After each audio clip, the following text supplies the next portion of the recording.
Welcome to the first episode of Fantastic Comic Fan Presents. It's a podcast where I spotlight indie creators. For the first time on here, I have Reynaldo from Rob Haynes Adventures. Before we get into that, tell the fans your origin story and how you got into comics and became a lifelong fan. Sure.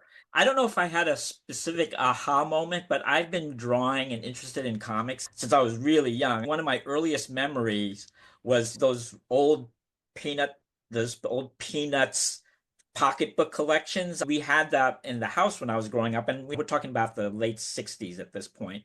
And I have memories of trying to draw my own Charlie Brown comics when I was a kid. But where it really hit hard was I was a World War II buff when I was a kid. We're talking about when I was like junior high school. And I discovered Sergeant Rock on our Army at War, and it was at a spinner rack in my local drugstore. This was the years before I discovered a comic book store. Sergeant Rock was right up my alley. I was into World War II, so I did that. And as a matter of fact, that started me doing my own comics. I was just doing comics on lined notebook paper called Sergeant Haynes and Hell Platoon, and I was passing that around to friends in my classroom. So I was doing my own comics. But then I started expanding to like Batman. That was a favorite. I started collecting Batman. But Sergeant Rock and Batman and Detective Comics were the first comics I was really collecting regularly. Again, just off spinner racks. And at the same time, this is just my nature. I didn't look at it back then in this way, but I guess I always liked the research. So my mom used to always take us to the library like once every week or every 2 weeks, and I would take out books on the history of comics. And back then, they weren't doing comic books yet. It was really on comic strips. And that's when I discovered the other comic strip that really had a huge impact on me was Terry and the Pirates by Milton Caniff. And some of the other adventure strips like Flying Jack, there was a whole bunch of these strips, but it was really Terry and the Pirates that enthralled me. And the important thing to point out is I didn't have any full stories. We're talking about like single strips that were just a sample in a book about the history of comics. But for some reason, it really fascinated me. It was partly the art because it had that heavy black and white brush inked art. But I also like the stories, or at least that little excerpt, because it just seems sophisticated and grown up. And it also, I was talking about World War II a minute. Terry and the Pirates hit its heyday during World War II. So he was doing strips where his characters were in the war. And I like that grounded element where it's connected to real world events.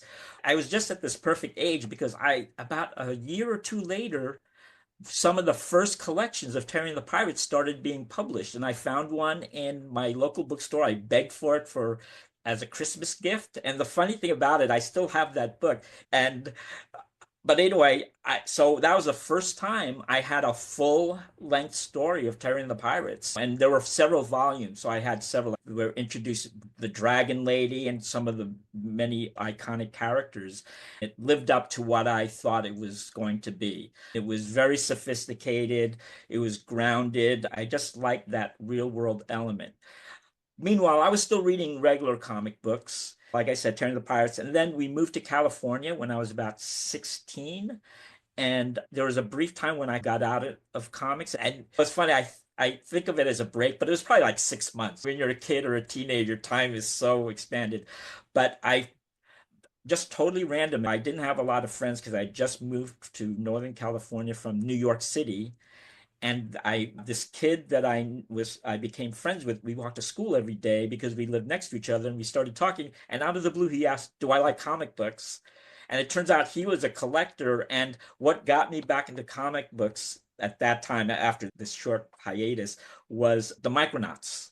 He had the Micronauts, and that got me with Michael Golden. And again, I after that, I was totally became a comic book collector. And then again, around the same time, I discovered my first comic book store. And one of the first things I discovered was a Will Eisner Spirit in those old Warren magazines. And again, that was a big game changer for me, discovering those Spirit comics. And then meanwhile, I was still drawing my own comics with that friend I mentioned to you. We were actually doing our own comics for ourselves, but I wasn't really producing comics for print in terms of I wasn't doing brush and ink on big oversized papers twice up. I don't know if I really understood that yet, but I went to college, I kept sketchbooks, and it was, I'm jumping ahead, but it was after college that I became serious about pursuing comics, doing my own comics, and then drawing it for print. So that's like the big background that led up to me doing my own comics. So, why is Rob Haynes' adventure one of comics' best kept secrets, and what kind of fan would love to read it? That little quote, one of the best kept secrets, comes from R.C. Harvey, who passed away a few years back, but he was a comics historian, and that actually he wrote a major biography on Milton Caniff, who did Terry and the Pirates. My book is it's really an all ages general audience title. If anyone's not familiar with it, it's basically a private eye detective series. Rob is a private detective for a worldwide agency called Justice International, and it travels the world on assignment. So it's like a globe-trotting action adventure series. But really, that gives me an excuse to put him in a lot of different scenarios, a lot of different settings. And my book is also it's very lighthearted. It's not dark or gritty. I point out when people come to my table at comic book conventions that all stories are always self-contained, so they could pick up with any issue and know what's going on. There's not a lot of backstory. I put a little intro on the inside front cover to introduce you to some key people if I need to bring people up to speed. But other than that, you get a full story in each issue.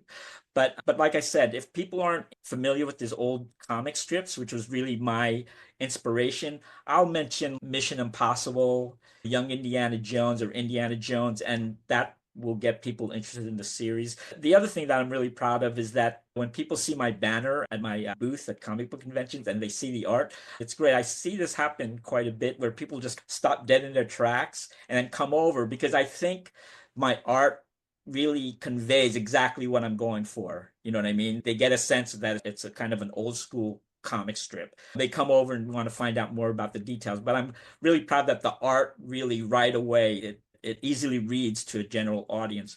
And in terms of audiences, I've really been happy to find out recently that, I have a lot of female readers. And the story I like to tell is that a few years ago at a comic book convention, a father came up to me and he told me, he said he had a 12-year-old daughter. He said, she really likes your art, but are the stories okay or appropriate for kids? I said, oh yeah, most of them. I have some stories that not necessarily adult, but are a little bit more mature. But I told him, I said, oh yeah, so he came over with her and I basically curated some issues for her that I thought she would find enjoyable.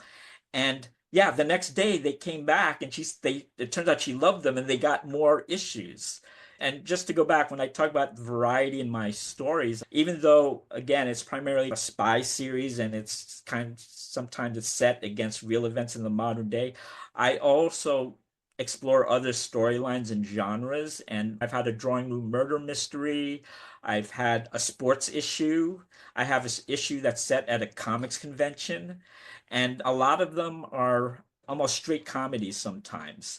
So I like that the series gives me the flexibility to do a lot of different kind of storylines in the context of this detective character. So, you've been doing this since around 1990. What made you get into self-publishing? How has the series evolved over the decades? I didn't really have this long-term plan for comics, and I have to admit, I'm unlike some people, I wasn't necessarily interested in a career in comics per se. I don't know if I really had the chops for it, but I did want to do my own comic strip or my this series. I really was interested in doing the series because I had a lot of ideas, and I wanted to do uh, like a newspaper adventure strip in terms of a long-term adventure series that had serial adventures. And so what happened was after college, I started getting more serious about it and starting to learn how to produce work for print. And I started sending it around to publishers because that was around the beginning of the black and white comics boom. You had things like Love and Rockets. There was several comic self-publishing and black and white comics booms. We're talking about Teenage Mutant Ninja Turtles. Bone is a little later. Cerebus was in the late 70s. ElfQuest was coming out. So there was a little bit more variety beyond just the big two superhero publishers. And so that gave me a little bit of an opportunity, I thought. So I was sending my work out to different publishers and I did get some interest. And My timing has always been bad though, because there were several publishers who expressed interest, and I got as far as being solicited, and then the companies would often go out of business or some other thing would come up and it never would come out. So how I got into self-publishing was that again, I was looking around for other ways to do this book, and then one day I was in a comic book store and I came across a small press newspaper called the Fact Sheet 5. Are you familiar with that? Yes. I used to write for Fact Sheet Oh, 5. you did. I randomly came across an issue of Fact Sheet 5, and then I discovered the small press community. And so I sent away for some comics, and then I started printing up my own comics in a digest format.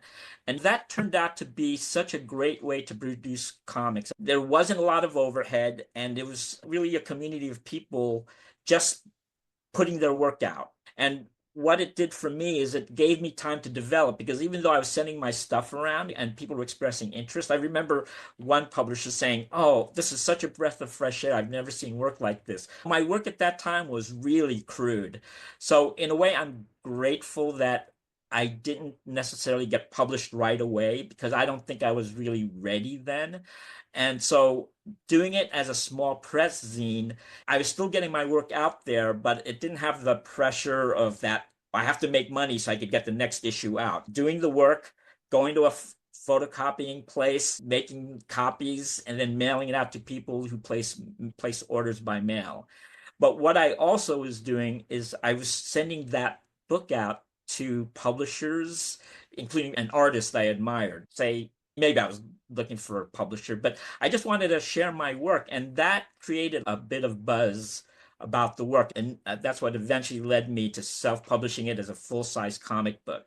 But I did really like doing it as a small press book because, like I said, there's not as much pressure and it's more for the fun of it, as opposed to you have to hit this deadline every month or 2 months, etc. Then again, if you look at my early work, I collected those zine stories in a trade paperback through a Xeric grant I got. So I got to collect those early stories in there. And in that one volume, you can see my art develop a lot. So I often say, I don't know if I would have kept drawing my series if I didn't feel like I was developing as an artist, but you can definitely see I did. So that also helped me, kept me going. For a little bit of context, for modern fans or even publishers, back when he started this in 1990, there was no internet, there was no magazines, there was no way to promote the magazine. And basically, what he would do is take an 8.5 by 11 piece of paper, fold it in half, and that was called a digest. Right. So he would distribute through mail and other places. And there were a few review magazines out there that Right. Randy would send them to. And I had at one time, one of my magazines was called Small Press Report. I used to review small press publications for a while. And that's how I came with Randy all these years later. Last year, I had the privilege of going to San Diego Con, and your banner drew my attention. How many cons do you do a year? I've started to do more, but San Diego Comic-Con used to be my primary show, and partly because I had a day job for many years. I'm actually retired now, so I can focus more on that. And so I've been focused on trying to do more shows and signings. They're mostly local, but I am looking at shows to do out of state. I am interested in that. I've been trying to figure out. I know there's a lot of people who are experienced at that, so I want to pick their brains. But I'm now doing about 3 to 4 shows a year and then some signings. But yeah, from your experience with me, I don't know. You didn't know I was still publishing when you saw me that. So, have you ever thought about doing like Kickstarters or something like that? No, it's funny when people come to me and they ask for advice or whatever. I always say Kickstarter really is the place way to go. But that said, I say, but I'm a dinosaur. I have my model. I think Kickstarter is frankly a better model. Doing a Kickstarter is partly a whole other animal in that it's a full-time job. I'm friends with someone who just did the first Kickstarter and they were successful at it. Even though I think that's a good model for small publishers, especially the way the landscape is right now with Diamond and Flux and things like that. People are anticipating it's going to be harder to get into comic book stores. It's tough already. But yeah, so personally, I have not done a Kickstarter, but I do think that is a really good model for small publishers today. When did the light bulb go off for you that I need to develop a digital strategy, and how important is that to grow your brand, and has it helped you grow your brand? I think part of it is because I have so much content. So that helps me a lot in that when I join one of those sites, I have a lot of content I could put out there.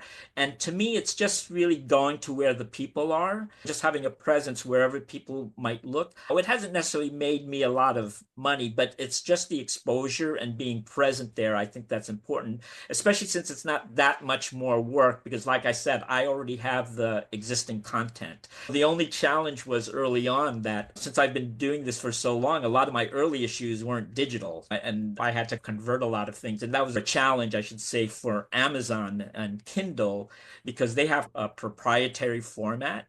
And I was on Comixology, but when Comixology was absorbed by Kindle, by Amazon, the Comixology issues didn't carry over, so I had to start over again and work to get those issues out. But yeah, but I'm on Global Comics, I'm on Indie Planet, and I'm starting to move my stuff updated for Kindle as well.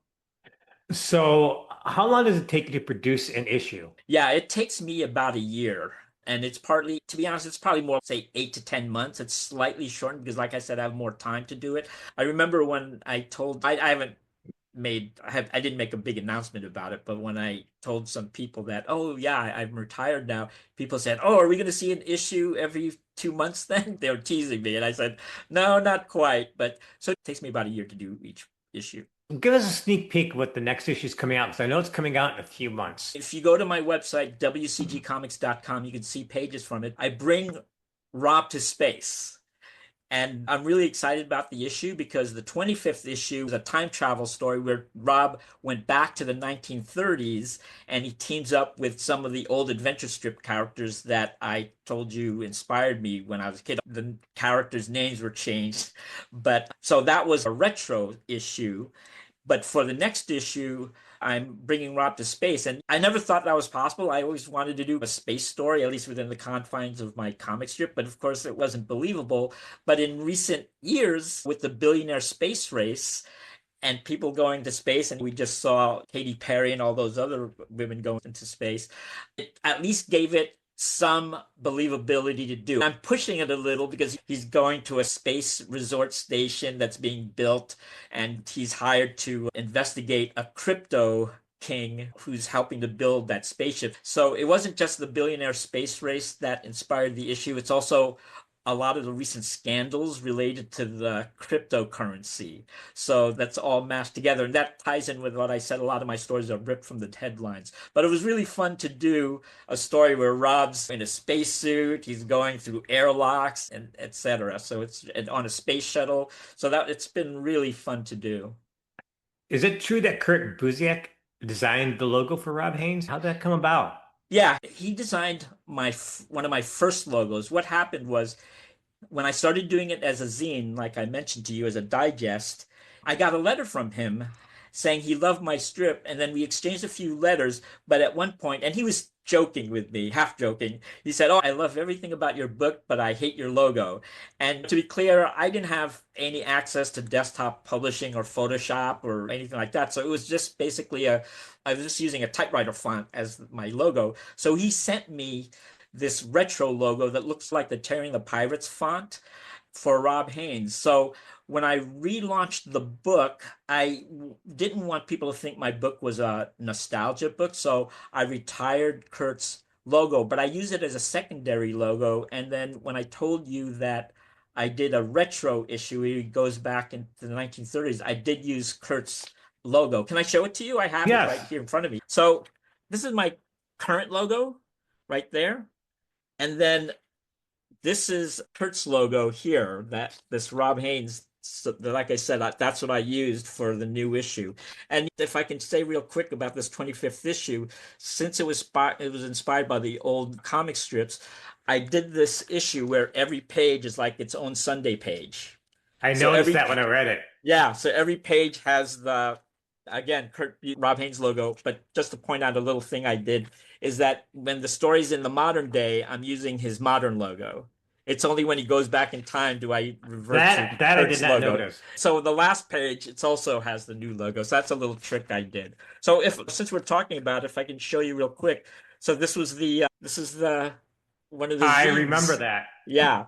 And then this is a version, a zine that has Kurt's logo on it. So he did the adventure strip. He does the whole thing, Adventure Strip Digest, Rob Haynes. And then so I've pulled the Rob Haynes part now that I use as my secondary logo. Do you have any closing comments?